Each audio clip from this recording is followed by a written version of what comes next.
Hello my dear students, this is Shashi Vasisht from Rashtriya School Khandora, your English teacher. So beta, today I am presenting here to discuss about our next topic. Before start our next topic, I think we should discuss about our previous topic. Our previous topic was adjectives. ठीक है? In this topic you have learnt already that what are adjectives and how many types of adjectives. Okay.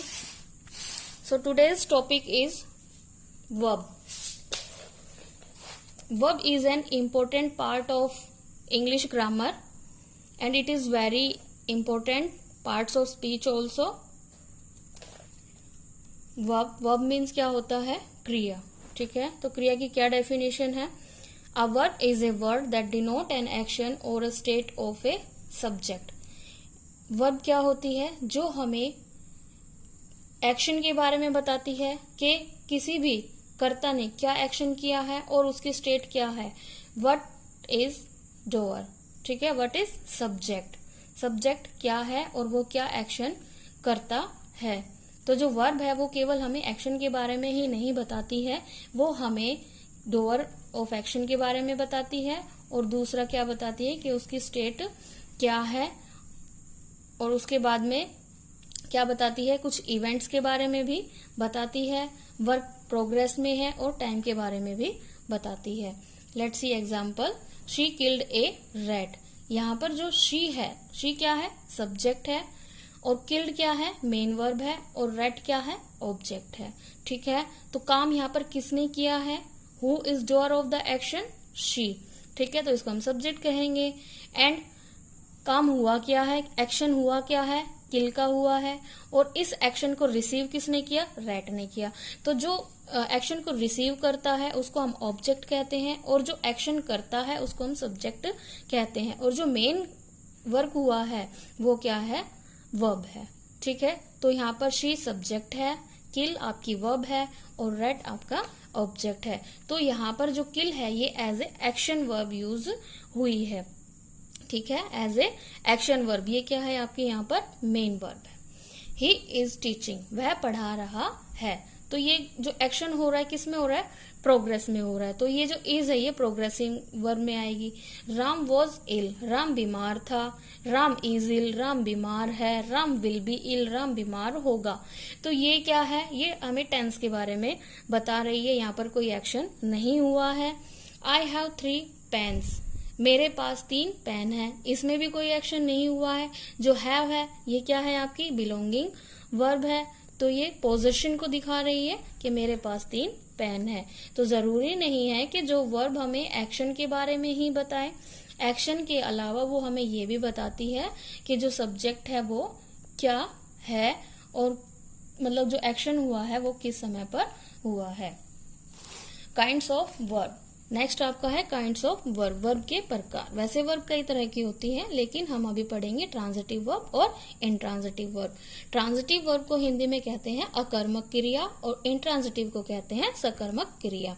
ठीक है, transitive verb need and direct object to complete its sense.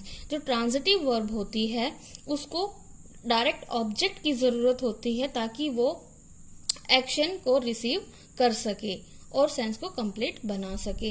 और जो intransitive verb होती है उसे object की जरूरत नहीं होती, बिना ही ऑब्जेक्ट के वो कंप्लीट सेंस बनाती है.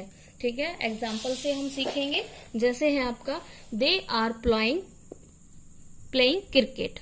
दे आर प्लेइंग क्रिकेट. अगर हम इससे क्वेश्चन करते हैं what are they playing, answer आ रहा है क्रिकेट. तो जो ये क्रिकेट है ये आपका क्या आ गया? ऑब्जेक्ट आ गया.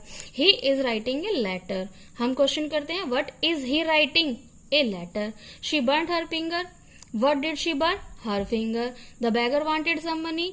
What did the beggar want? Some money. तो जब हमने व्हाट से होम से क्वेश्चन किया तो हमारे पास आंसर आया, हमारे पास रिप्लाई आया. रिप्लाई में हमें जैसे क्रिकेट आ गया, लेटर आ गया, फिंगर आ गया, सम मनी आ गया.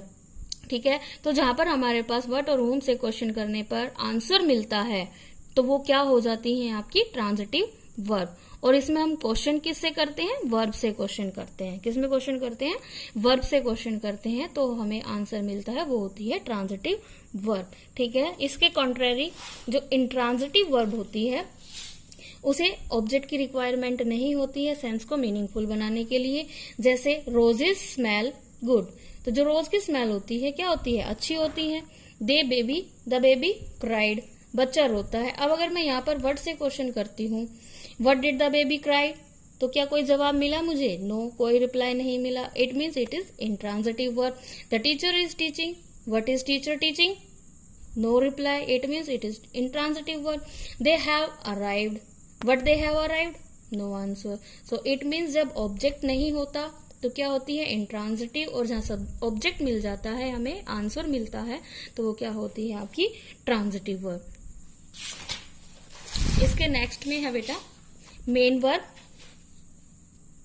मेन वर्ब को क्या कहते हैं हम, लेक्सिकल वर्ब भी कहते हैं और प्रिंसिपल वर्ब भी कहते हैं, ठीक है।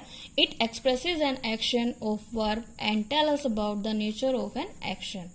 ये क्या हमें बताती है, एक्शन के बारे में बताती है। कोई भी काम हुआ जो एक्शन वर्ब होती है, ठीक है, जिसमें कि फिजिकल एक्टिविटीज होती है, जैसे कि राइटिंग, प्लेइंग, ईटिंग, जंपिंग, ये सारी की सारी क्या होती है आपकी मेन वर्ब होती है। एग्जाम्पल से देखते हैं, आई गो टू स्कूल, यहाँ पर आई क्या है, सब्जेक्ट है, वर्ब क्या है, काम क्या हुआ, गो, और ऑब्जेक्ट क्या है, स्कूल, ठीक है। आई गो टू स्कूल, तो जो गो है यहाँ पर क्या है, ये आपकी मेन वर्ब है, जिसको कि प्रिंसिपल वर्ब और लेक्सिकल वर्ब भी कहते हैं। Rohan is cooking food, so who is cooking food, Rohan, ये आपका सब्जेक्ट हो गया। And what is Rohan cooking, food, ये आपका ऑब्जेक्ट हो गया। और क्या हो रहा है, व्हाट एक्शन इज कुकिंग, तो ये आपकी मेन वर्ब हो गई, ठीक है। इसके अलावा दूसरा है एक्सिलरी वर्ब।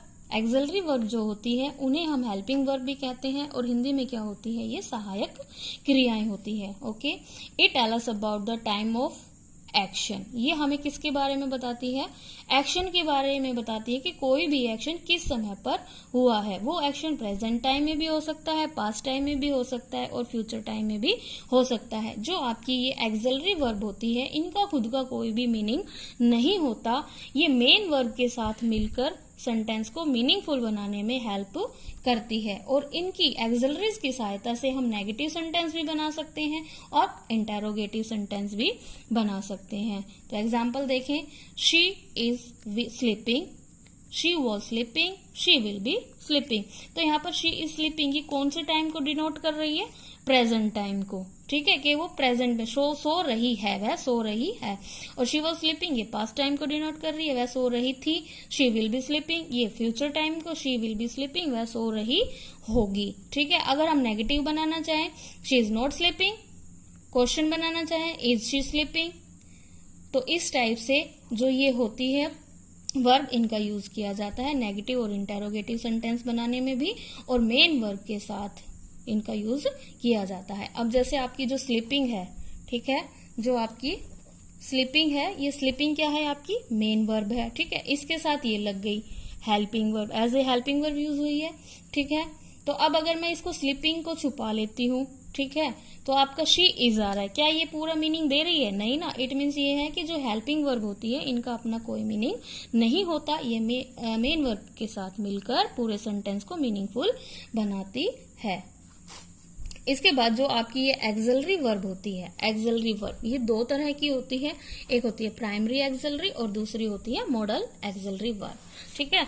तो प्राइमरी एक्सिलरी में होती है 3 कैटेगरी। फर्स्ट कैटेगरी में आपकी आती है बी वर्ब, सेकंड में आती है डू वर्ब, और थर्ड कैटेगरी में आती है हैव वर्ब, ठीक है। तो बी वर्ब में क्या है, प्रेजेंट में आपकी आएगी इज, एम, आर, और पास्ट में आ जाएगी बी, वॉज, बीन, ठीक है। इसमें क्या होता है, जैसे आपको बार बार बताया गया, ये हम करवा चुके हैं सब्जेक्ट वर्ब एग्रीमेंट। जैसे सिंगुलर सब्जेक्ट है उसके साथ इज आ जाएगा, आई है उसके साथ एम आ जाएगा, और प्लूरल सब्जेक्ट है, ठीक है, प्लूरल सब्जेक्ट है मीन्स एक से ज्यादा है, मोर देन वन है, वहां पर आ जाएगा आपका आर प्रेजेंट टाइम में, ठीक है। और ऐसे ही यहाँ पर क्या आएगा, सिंगुलर सब्जेक्ट के साथ वाज आएगा, प्लूरल के साथ वर आएगा पास्ट टाइम में, ठीक है। जो डू वर्ब होती है आपकी क्या होती है, डू, डज और डिड, इनका यूज करते हुए आप बहुत सारे क्वेश्चन बनाते हो ना। तो जैसे डू है, डज है, ये आपकी प्रेजेंट टेंस में यूज होती है ना, और डिड आपकी पास्ट टेंस में यूज होती है, ठीक है। सिंगुलर के साथ आप यूज करते हो डज और प्लूरल के साथ आप यूज करते हो डू, और पास्ट टेंस में क्वेश्चन और नेगेटिव बनाने के लिए यूज करते हो डिड। ठीक है। उसके बाद आपकी आती है हैव वर्ब। हैव वर्ब में क्या होता है, पोजीशन और बिलोंगिंग को शो करने के लिए आप यूज करते हो हैव, हैज, हैड। तो जो हैव है इसकी प्रेजेंट क्या होती है, हैज होती है, और हैड इसकी पास्ट फॉर्म होती है। ठीक है। इनका यूज किया जाता है पोजीशन और बिलोंगिंग को यूज करने के लिए, जैसे I have a doll, I had a beautiful ring, इस टाइप से। तो इनका सब्जेक्ट वर्ब एग्रीमेंट आपको समझ आ गया होगा। सिंगुलर सब्जेक्ट के साथ इज का यूज किया जाता है, प्लूरल के साथ आर का, और आई के साथ एम का। ठीक है। और यहाँ पर पास्ट में सिंगुलर के साथ वाज और प्लूरल के साथ वर का यूज किया जाता है। जहाँ सिंगुलर सब्जेक्ट आते हैं वहां पर डज का यूज किया जाता है, और प्लूरल के साथ डू का यूज किया जाता है। बिलोंगिंग को शो करने के लिए हैज, हैव, हैड का यूज किया जाता है। तो ये थी आपकी प्राइमरी एक्सलरी वर्ब, जो कि 3 कैटेगरी की होती है। उसके बाद आपकी आती है मॉडल एक्सलरी वर्ब। ठीक है। मॉडल एक्सलरी वर्ब में आपका आता है शैल, उसका पास्ट में आता है शुड, विल, इसका पास्ट हो गया would, can, could, may, might, must. ये आपकी क्या है, मॉडल एक्सलरी वर्ब है। इसके बाद कुछ सेमी मॉडल एक्सलरी वर्ब आती है, जैसे ought to, dare to, need, इस टाइप की। इनका यूज एज ए वर्ब भी किया जाता है और एज ए हेल्पिंग वर्ब भी किया जाता है। जो मॉडल एक्सलरी वर्ब होती है उनका यूज किया जाता है कैपेसिटी को बताने के लिए, और किसी चीज की संभावना, पॉसिबिलिटी हो, नेसेसिटी हो, किसी को एडवाइज करनी हो, उन सभी चीजों को बताने के लिए हम मॉडल एक्सलरी वर्ब का यूज करते हैं। ठीक है। मॉडल एक्सलरी वर्ब के साथ मोस्टली वर्ब की फर्स्ट फॉर्म का यूज किया जाता है। नेक्स्ट है आपका, जो वर्ब्स होती है वो रेगुलर और इरेगुलर 2 तरह की होती है। मोस्टली बच्चे इसमें गलतियां करते हैं, तो हम सीखते हैं रेगुलर वर्ब क्या होती है और इरेगुलर वर्ब क्या होती है। तो बेटा रेगुलर वर्ब को हम क्या कहते हैं, इसको हम वीक वर्ब भी कहते हैं, और जो इरेगुलर वर्ब है इसको हम स्ट्रॉन्ग वर्ब भी कहते हैं। जो रेगुलर वर्ब होती है उसकी हम पास्ट फॉर्म में और पास्ट पार्टिसिपल फॉर्म में ईडी ही लगाते हैं। क्या लगेगा, हमेशा ईडी ही लगेगा। जहां पास्ट और पार्टिसिपल वर्ब की फॉर्म में ईडी लगा है, इट मीन्स वह क्या है, आपकी रेगुलर वर्ब है। ठीक है। और जो इरेगुलर वर्ब होती है उसकी पास्ट पार्टिसिपल फॉर्म और पास्ट फॉर्म दोनों ही चेंज हो जाती है। ठीक है। सेकंड और थर्ड फॉर्म डिफरेंट रहती है। तो देखें एक बार इसको, जैसे आपका है प्ले, तो इसकी पास्ट फॉर्म क्या है, प्लेड। पास्ट फॉर्म होती है वर्ब की सेकंड फॉर्म। पास्ट फॉर्म कौन सी होती है, वर्ब की सेकंड फॉर्म, और ये वर्ब की थर्ड फॉर्म होती है। ठीक है। तो जैसे प्ले, प्लेड, प्लेड, तो लास्ट में क्या लगा, ईडी, ईडी। इट मीन्स ये क्या कौन सी फॉर्म है, बताओ कौन सी फॉर्म है, ये रेगुलर। ठीक है। ऐसे जंप, जंप्ड, जंप्ड, जंपिंग, तो लास्ट में आपका क्या है, सेकंड और थर्ड फॉर्म में ईडी आया है, तो ये कौन सी फॉर्म हो गई आपकी, रेगुलर फॉर्म, रेगुलर वर्ब हो गई। अराइव, अराइड, अराइड, तो कौन सी है, रेगुलर है। अब यहाँ पर देखें स्पीक, स्पोक, स्पोकन, बिल्कुल ही चेंज हो गई। सेकंड फॉर्म और थर्ड फॉर्म बिल्कुल ही चेंज है। इट मीन्स ये क्या है, irregular, strong form. Write, wrote, written, कौन सी फॉर्म है ये, इरेगुलर।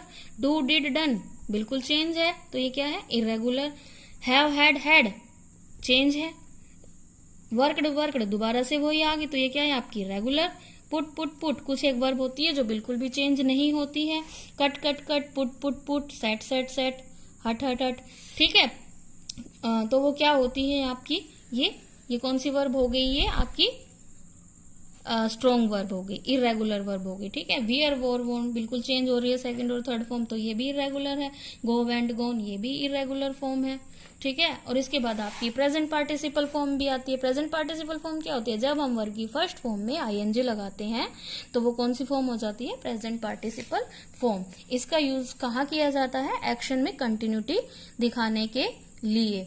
ठीक है। इसके अलावा एक फॉर्म और बनती है, जैसे हम लिखते हैं प्ले, ठीक है, और आपका सब्जेक्ट है सिंगुलर, तो सिंगुलर सब्जेक्ट के साथ क्या हो जाएगा, ये प्लेज। ठीक है। प्लूरल सब्जेक्ट के साथ रहेगा प्ले। ठीक है। जैसे मैं लिखती हूँ गो, तो अगर सिंगुलर सब्जेक्ट है तो हो जाएगा आपका गोस, नहीं तो प्लूरल के साथ क्या रहेगा, गो ही रहेगा। जैसे है राइट। ठीक है। अगर सिंगुलर सब्जेक्ट है तो हम यहाँ कर देंगे राइट्स, और अगर प्लूरल सब्जेक्ट है तो क्या करेंगे हम, ओनली राइट। ठीक है, इसी टाइप से ही जब आप सिंगुलर सब्जेक्ट से प्रेजेंट इंडेफिनिट टेंस में कोई क्वेश्चन करते हो तो वहां पर सिंगुलर सब्जेक्ट के साथ आपका क्या आएगा, डज। ठीक है, और अगर प्लूरल से क्वेश्चन करते हो तो क्या आएगा, डू। ठीक है, ऐसे ही सिंगुलर के साथ क्या आएगा, डज, और प्लूरल के साथ क्या आएगा, डू। सिंगुलर के साथ डज और प्लूरल सब्जेक्ट के साथ डू। ठीक है, सिंगुलर सब्जेक्ट भी आप जानते हो, सिंगुलर सब्जेक्ट मीन्स वन, ही है, शी है, इट है, कोई भी एनी सिंगुलर नेम है, कोई भी सिंगुलर थिंग है तो वो क्या है, आपकी सिंगुलर सब्जेक्ट। और प्लूरल सब्जेक्ट क्या हो जाते हैं, I, you, we, they, plural things, जैसे बॉयज आ गया, चेयर्स आ गया, इस टाइप से। ठीक है, तो सिंगुलर सब्जेक्ट और प्लूरल सब्जेक्ट भी समझ आ गया। इस वीडियो लेक्चर में आपने बहुत सारी चीजें सीखी हैं, जैसे आपने सीखा रेगुलर वर्ब क्या होती है, इरेगुलर वर्ब क्या होती है, उसके बाद प्राइमरी एक्सिलरी वर्ब क्या होती है, मॉडल एक्सिलरी वर्ब क्या होती है, मेन वर्ब क्या होती है, वर्ब क्या है, ट्रांजिटिव वर्ब क्या है, और इंट्रांजिटिव वर्ब क्या है। ये जो चैप्टर है आपका बहुत ज्यादा इंपॉर्टेंट चैप्टर है। इस चैप्टर को अच्छे से सभी बच्चे स्टडी करेंगे और इससे रिलेटेड जो भी आपकी वर्कशीट है, असाइनमेंट है, उनको आप सीरियसली करेंगे। I hope you may have enjoyed this video and learned a lot of things. That's all from my side. Thank you very much.